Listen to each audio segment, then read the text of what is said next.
نیشتیمانی کوردستانەوە بە خێراتنی گەرمی هەواڵی گەورە و ڕابەری خۆشەویستی کوردایەتی جەنابی مام جەلالەکەین.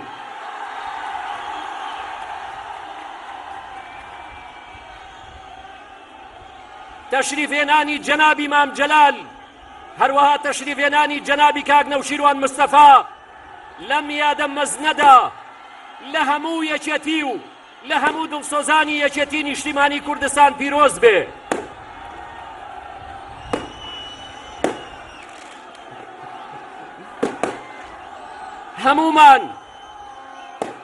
هەمومان بە دڵی خۆشەوە لەم یادە مەزنەدا چاومان ڕوون کە چاومان بە دیداری جەنابی مام جەلال کەوتەوە.